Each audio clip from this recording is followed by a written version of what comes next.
क्या बोल रहे थे? कांग्रेस को क्यों नहीं दिए? कांग्रेस को क्यों नहीं? हाँ। आपके हिसाब से क्या होना चाहिए था? काम होना चाहिए, विकास के नाम पे होना चाहिए। ये नाम पे नाम अंधभक्ति थोड़ी आदमी के लिए होता है। सरकार का मतलब है समस्याओं का समाधान, हर नागरिक का विकास, हर लोगों का ख्याल। यहाँ अपने से जिंदा अपने से मरना है तो देश की सरकार क्या करेगी? सही बात है। अगर हम अपने से कमाएंगे खाएंगे मेहनत मजदूर तो नेता फिर हम अपने, अगर बच्चा पैदा हो और बाप ना खिलाए अपने उखाए तो फिर बाप किस काम का? तो हर चीज़ का ख्याल, इस देश की पूरी समस्याओं का समाधान करने के लिए सरकार चुनी जाती है। और लोकतंत्र का सरकार मतलब हम उसके बाप हुए, वो हमारा बाप नहीं हुआ। और हम बाप होकर के बेटा का लापरवाही का अगर शिकायत न करें, अगर वो नाजायज़ फ़ायदा उठा रहा है तो हम उसको डांटे नहीं, फटकारे नहीं। लवारिश रहेगा तो हम क्या छोड़ देंगे लवारिशगिरी करने के लिए? अगर बाप हम हैं, मेरा बेटा मेरी संपत्ति बेचने लगे, मैं क्या करूँगा? बेचने दूंगा? तो आज मेरी संपत्ति में मैं उसका बाप हूँ, जनता हमारा देश का बाप है और उसकी सारी सरकारी संपत्ति, सार्वजनिक संपत्तियों को बेचा जा रहा है।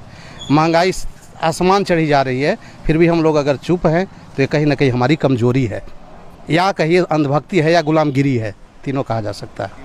7 साल का उनका कार्यकाल रहा।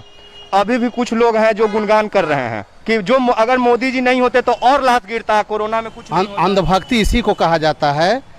तीनों बात के आधार पे कांग्रेस को लोगों ने हटाया था। पिछली सरकार कहा जाए, महंगाई थी, विकास नहीं कर रहा था, है ना। हम लोग काला धन के नाम पे हम लोग वापस किए थे उसको। और आज हम इसके सामने ये बोल नहीं पाते हैं कि महंगाई इतनी क्यों हो गई, काला धन का क्या हुआ, विकास आज क्यों नहीं हो रहा है।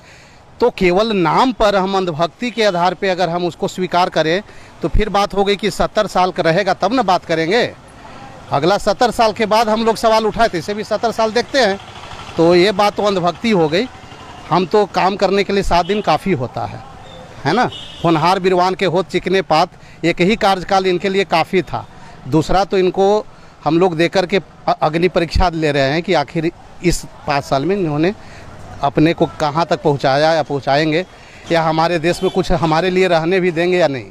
अच्छा, अब ऐसा लगने लगा है कि जब बीजेपी जाएगी या फिर प्रधानमंत्री जी जब अपने पद को त्यागेंगे उस समय कुछ नहीं बचेगा भारत। हमारे तो लग रही मेरी भी घर कहीं न नीलाम हो जाए, मेरे को रहने का घर नहीं रहे, ऐसी उम्मीद है। बिल्कुल। कितने लोगों का नौकरी तो छूट ही चुका है। नौकरी तो गई, अब एनआरसी और अगर एनपीआर के तहत मेरी घर भी कहीं नहीं चले जाए और मैं इस देश का होकर कहीं विदेशी साबित नहीं कर दिया जाऊं, इस बात का भी चिंता है। पूरा चिंता है। अगर बुद्धिजीवी होंगे उनको चिंता है। बिल्कुल।